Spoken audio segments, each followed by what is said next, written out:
نحمده ونصلي على رسوله الكريم اما بعد فاعوذ بالله من الشيطان الرجيم بسم الله الرحمن الرحيم ولقد آتينا لقمان الحكمة أن اشكر لله ومن يشكر فإنما يشكر لنفسه ومن كفر فإن الله غني حميد صدق الله العظيم۔ پچھلی نشست میں ہم حکم اور عقل کے مابین لغوی اعتبار سے جو فرق ہے اس پر گفتگو کر رہے تھے، جس کا حاصل اور خلاصہ یہ ہے کہ حکم کسی شے سے روکنا یا رکنا بغرض اصلاح، اور عقل مجرد روکنا یا رک جانا جس میں دوسرا پہلو لازماً شامل نہ ہو۔ اب یہیں سے میں نے عرض کیا تھا کہ عقل جو ہے وہ فوری مضرت بخش چیز اور ظاہری اعتبار سے مضرت بخش شے سے انسان کو بچاتی ہے، روکتی ہے، اور یہ ہر حیوان کے اندر بھی موجود ہے۔ پریزرویشن آف دی سیلف، اپنے وجود کا بقا، یہ تو در حقیقت حیات کا ایک بنیادی تقاضا ہے۔ اس اعتبار سے جو شے بھی نقصان دہ ہے، مضرت بخش ہے اپنے وجود کے لیے، اپنے مادی وجود کے لیے، اپنی حیات کے لیے، اس سے بچاؤ، یہ در حقیقت تمام حیوانات کے اندر قدر مشترک ہے۔ البتہ حکم کا لفظ اس سے بالا تر ہے۔ اس کی بنیاد میں ایک تصور موجود ہے بھلائی کا، خیر کا۔ ظاہر بات ہے کہ بھلائی اور خیر کا تصور برائی اور شر کے تصور کے بغیر نہیں ہو سکتا۔ گویا کہ خیر اور شر کے ایک تصور کے ساتھ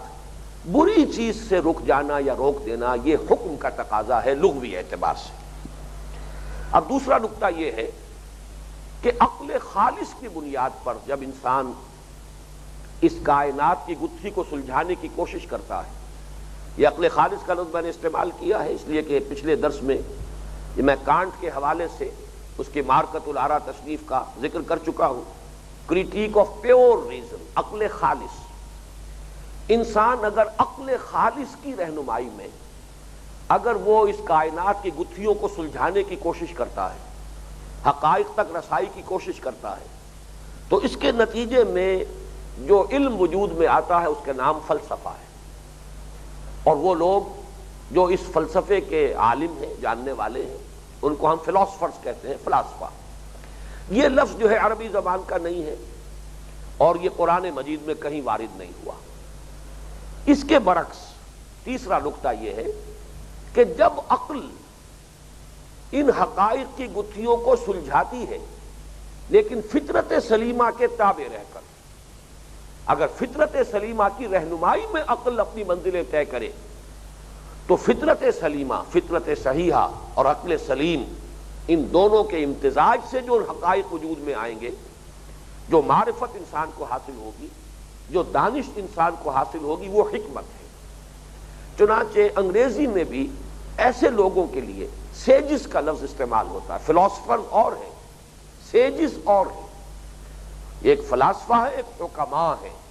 تو یہ حکمت کا لفظ جو ہے عقل خالص سے جو فلسفہ وجود میں آتا ہے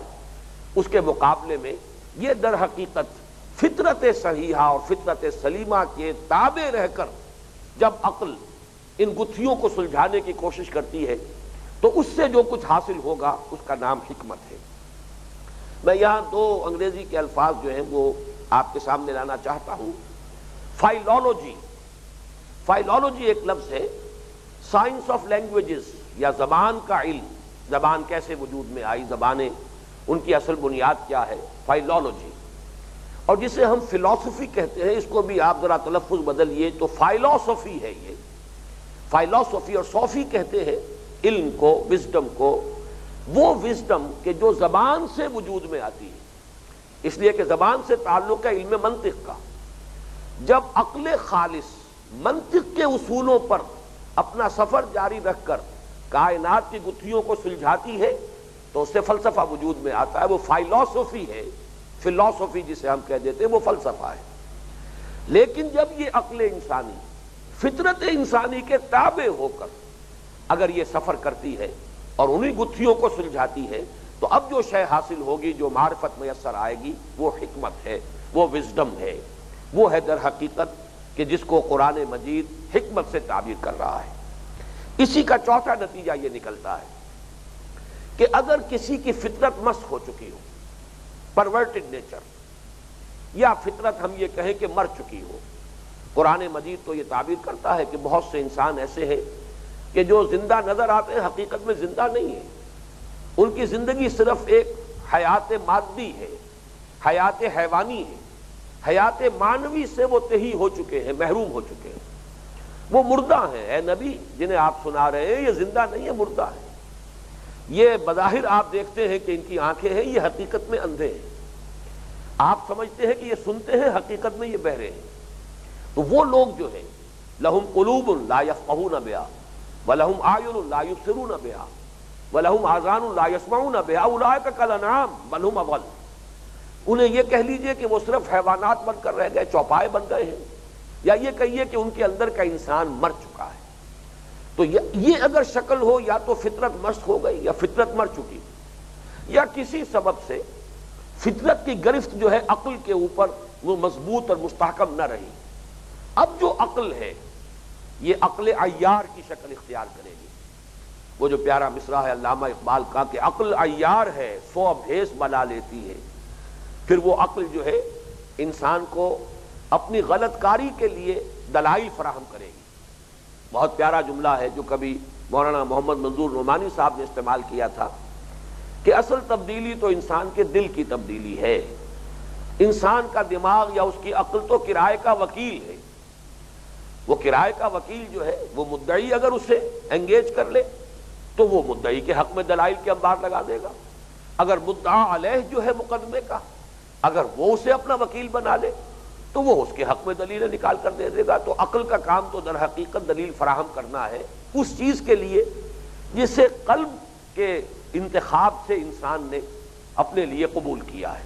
تو اصل تبدیلی دل کی تبدیلی ہے، عقل تو کرائے کا وکیل ہے جو اس کے لیے صرف دلائل فراہم کرتی ہے۔ تو یہی عقل عیار ہے جسے اقبال نے کہا ہے کہ عقل عیار ہے 100 بھیس بنا لیتی ہے، اور اسی کی انتہائی شکل وہ ہے جسے ہم کہتے ہیں ایول جینیس۔ ظاہر بات ہے ایول جینیس، جینیس تو ہے، بڑا عاقل ہے، بہت ذہین انسان ہے، بڑا چرب زبان ہے، دلائل کے انبار لگا سکتا ہے، جسٹیفیکیشنز، ریشنلائزیشنز، اس کے گویا کہ اس کے پاس ہر طرح کے تیر اور ہتھیار جو ہے وہ اس کے پاس موجود ہے، ترکش میں ہر طرح کا تیر ہے، لیکن یہ کہ ایول جینیس ہے، اس کی ذہانت برائی کے لیے استعمال ہو رہی ہے۔ عقل تو ہے لیکن یہاں اصل میں حادثہ کیا ہوا ہے کہ عقل پر فطرت کی گرفت جو ہے وہ مضبوط نہیں رہی ہے، بلکہ اب یہ عقل جو ہے عقل خالص کہہ لیجئے، وہ اب گویا کہ اس رخ پر سفر کر رہی ہے کہ انسان کو وہ برائی کی طرف لے جائے گی، یہاں تک کہ وہ ایول جینیس جو ہے اس کا نقطہ عروج ہے۔ 5ویں بات نوٹ کیجئے، حکمت۔ اب یہ نوٹ کر لیجئے حکمت کیا ہے؟ جہاں کہ فطرت سلیمہ اور عقل سلیم دونوں یکجا ہوں، عقل سلیم نے سفر کیا ہو فطرت صحیحہ کی رہنمائی میں، اس کے تابع رہ کر، اس سے جو شے وجود میں آئی وہ حکمت ہے، اور اس کا جو مقام ہے عذرو قرآن و حدیث وہ صرف ایک آیت سورہ بقرہ کی آیت نمبر 269 اور ایک حدیث کے حوالے سے وہ اچھی طرح سمجھ لینی چاہیے۔ سورہ بقرہ کی آیت نمبر 269 میں فرمایا یؤتی الحکمۃ من یشاء ومن یؤت الحکمۃ فقد اوتی خیرا کثیرا۔ اللہ تعالیٰ حکمت عطا کرتا ہے جس کو چاہتا ہے، اور جسے حکمت عطا کر دی گئی اسے تو خیر کثیر عطا کر دیا گیا۔ معلوم ہوا کہ حکمت خیر کثیر ہے، یہ حکمت۔ لیکن پھر نوٹ کیجئے گا وہ صرف عقل نہیں، وہ عقل جو فطرت کے تابع ہے، عقل کام کر رہی ہے، اپنا سفر طے کر رہی ہے، استنباط، استدلال، استنتاج، قدم بقدم آگے بڑھ رہی ہے، لیکن فطرت کی رہنمائی کے ساتھ اندر۔ تو اس سے جو بھی حکمت وجود میں آئے گی وہ گویا کہ خیر کثیر ہے۔ یؤتی الحکمۃ من یشاء ومن یؤت الحکمۃ فقد اوتی خیرا کثیرا۔ حدیث نبوی جو ہے اس میں بلکہ ضمنی طور پر ایک اور بڑی حقیقت اس کے سامنے آئے گی۔ حضور نے فرمایا الحکمۃ ضالۃ المومن هو احق بها حیث وجدها۔ حکمت تو مومن کی گمشدہ متاع کے مانند ہے، وہ اس کا سب سے بڑھ کر حقدار ہے جہاں بھی کہیں اسے پائے۔ اس حدیث سے اشارہ ہو رہا ہے کہ حکمت بغیر ایمان کے بھی ہو سکتی ہے، حکمت غیر مومن کے اندر بھی ہو سکتی ہے، اسی لیے تو فرمایا کہ یہ ضالۃ المومن هو احق بها حیث وجدها، اگر تو مومن ہی کے پاس ہے تب تو وہ مومن کی متاع مومن کے پاس ہے، لیکن گمشدہ متاع تو وہی ہے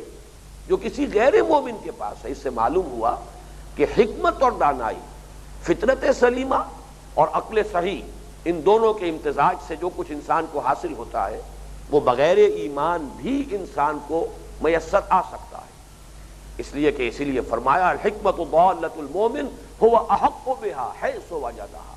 جیسے کوئی شخص لپکتا ہے جہاں وہ دیکھتا ہے میری شے ہے گم ہو گئی تھی تو لپک کر اٹھاتا ہے کہ یہ تو میری شے ہے، بالکل اسی طرح مومن کو حکمت اور دانائی کو اپنی گمشدہ متاع سمجھتے ہوئے لپک کر اسے حاصل کرنا چاہیے۔ یہ جو میں نے عرض کیا کہ اس حدیث سے ثابت ہوا کہ حکمت بغیر ایمان بھی ممکن ہے، یہ بظاہر تو محسوس ہوتا ہے کہ جیسے کوئی ناپسندیدہ سی بات ہے جو میں کہہ رہا ہوں، ہمارا جو بھی اعتقادی پس منظر ہے اس کے حوالے سے یہ بات عجیب لگے گی، کچھ اجنبیت جو ہے محسوس ہوگی، لیکن میں یہاں در حقیقت اسی حوالے سے یہ بات کہنا چاہ رہا ہوں کہ اسی کی تو مثال ہے حضرت لقمان۔ ایمان کا اصل مسئلہ ہوتا ہے نبوت کے ساتھ، ایمان اصل میں نبی کی تصدیق کا نام ہے، تصدیق بما جاء النبی صلی اللہ علیہ وسلم، جو شے نبی پیش کر رہا ہے اس کی تصدیق۔ اب کسی دور میں نبوت کی فترت کا دور ہے، نبوت کا پیغام نہیں ہے، گم ہو چکا ہے، لوگوں تک نہیں پہنچ رہا ہے، تو کیا انسان ہر متاع سے خالی ہو گیا؟ کیا اس کے لیے اب کوئی نعمت اللہ کی نہیں ہے؟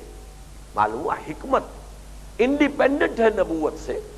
اور در حقیقت یہ حکمت جو ہے اس کا وجود بغیر ایمان بھی ممکن ہے، اور اسی کی سب سے نمایاں مثال حضرت لقمان کی شخصیت ہے۔ اب ذرا اور آگے چلیے، چھٹا نقطہ اس حکمت کی بحث میں یہ ہے کہ ایک لفظ اور بھی ہے جو قرآن مجید، حکمت تو ہا کاف میم کے مادے میں تا کا اضافہ ہوا تب حکمت کا لفظ بنا ہے، حکم کا ایک لفظ قرآن مجید استعمال کرتا ہے۔ عام طور پر حکم دینے کے معنی میں، حاکمیت کے اختیار کے معنی میں، ان الحکم الا للہ، لیکن قرآن مجید میں 3 مقامات پر یہ کتاب اور نبوت کے درمیان آیا ہے، الکتاب والحکم والنبوۃ، چنانچہ سورہ آل عمران کی آیت نمبر 79 میں، سورہ انعام کی آیت نمبر 89 میں، سورۃ الجاثیہ کی آیت نمبر 16 میں، الکتاب والحکم والنبوۃ، معلوم ہوا کتاب اور نبوت کے مابین ایک لفظ کے، ایک اصطلاح کے طور پر لفظ حکم آیا ہے۔ یہ حکم در حقیقت یہی حکمت، یہی دانائی، جیسے حضرت لقمان کی ہمیں وہ دانائی جو ابھی جس کا ہم مطالعہ شروع کریں گے، ابھی تو گویا کہ پہلی آیت تمہیدی آیت ہے کہ وَلَقَدْ آتَيْنَا لُقْمَانَ الْحِکْمَةَ، ہم نے لقمان کو حکمت عطا فرمائی تھی، ان اشکر للہ، کہ اللہ کا شکر کر، وَمَنْ يَشْكُرْ فَإِنَّمَا يَشْكُرُ لِنَفْسِهِ وَمَنْ كَفَرَ فَإِنَّ اللَّهَ غَنِيٌّ حَمِيدٌ۔ اس رکوع کے اندر یہ آیت تمہیدی ہے، حضرت لقمان کی نصائح تو آگے شروع ہوں گی، وَإِذْ قَالَ لُقْمَانُ لِابْنِهِ وَهُوَ يَعِظُهُ يَا بُنَيَّ لَا تُشْرِكْ بِاللَّهِ، یہاں سے نصائح شروع ہوں گی۔ اس تمہیدی آیت میں یہ جو لفظ آیا ہے حکمت، اب نوٹ کیجئے کہ یہ در حقیقت یہ حکم گویا کہ نبوت کی تمہید ہے۔ اگر کوئی انسان اپنی فطرت سلیمہ اور عقل سلیم کی رہنمائی میں یہاں تک پہنچ گیا ہے تو یہاں سے آگے نبوت کا معاملہ، نبوت تو ظاہر بات ہے کہ اکتسابی شے تھی ہی نہیں، وہ تو اب تو اس کا سلسلہ بند ہے، دروازہ مستقل بند، کھڑکی ہمیشہ کے لیے کلوزڈ ہے، لیکن پہلے بھی وہ وہمی شے تھی۔ اس سے اوپر جو نبوت کا درجہ ہے وہ تو پھر وحی آئے گی، اس کی تصدیق ہوگی تو وہ نبوت کا سوال ہوگا۔ آمن الرسول بما انزل الیہ من ربہ والمؤمنون، ایمان کا لفظ آئے گا ہی اس وقت جب کہ وحی آئی، اور وحی کی تصدیق سب سے پہلے نبی نے کی، رسول نے کی، پھر نبی نے اس کو پیش کیا تو جس نے اس کو مان لیا، اس کی تصدیق کی، وہ مومن ہو گیا۔ لیکن یہ کہ حکم کا لفظ در حقیقت، اب اس کو تعبیر کریں گے شعور انسانی کی وہ پختگی جس میں حق و باطل کے مابین تمیز، خیر کی جانب فیصلہ کن میلان اور شر سے ابا پیدا ہو چکا ہو، اور اصابت رائے کا وصف حاصل ہو جائے، صحیح رائے تک، صحیح حقیقت تک پہنچنے کی صلاحیت انسان میں پیدا ہو جائے، اسے ہم کہیں گے حکم۔ اور یہ لفظ آیا ہے حضرت یحییٰ کے لیے علیہ الصلاۃ والسلام یا یحییٰ خذ الکتاب بقوہ وآتیناہ الحکم صبیہ، اے یحییٰ کتاب کو مضبوطی سے تھامو اور ہم نے اسے حکمت، دانائی، حکم، اصابت رائے، خیر کی جانب میلان، بدی سے نفرت اور عقل اور شعور کی پختگی عطا کر دی تھی بچپن ہی میں۔ جیسے کہ حضرت عیسیٰ علیہ السلام کا معاملہ ہے، خرق عادت ہے ان کا وجود پیدائش سے لے کر، اور پھر وہ بھی جب تک ان کا انتقال ہوگا، ابھی تو نہیں ہوا، ابھی تو زندہ اٹھائے گئے، معجزہ ہی معجزہ ہے۔ تو انہی کی تمہید تھے حضرت یحییٰ علیہ السلام، ان کی بھی پیدائش ایک اعتبار سے خرق عادت، ایک بوڑھی خاتون جو ساری عمر بانجھ رہی، اور ان کے شوہر حضرت زکریا بہت بوڑھے، لیکن یہ کہ اس بڑھاپے میں ایک بانجھ عورت سے، بانجھ بیوی سے اللہ نے بیٹا عطا کیا، خرق عادت ہے، یہ بھی معجزہ ہے۔ اسی طرح ان کو اللہ تعالیٰ نے معجزانہ طور پر حکمت اور دانائی عطا کی تھی بچپن میں۔ وہ نبوت اور رسالت والی بات بچپن میں نہیں ہوتی، لیکن حکم کا لفظ آیا ہے، اسی لیے میں نے کہا کہ یہ حکم جو ہے در حقیقت یہ نبوت کی تمہید ہے۔ وآتیناہ الحکم صبیہ،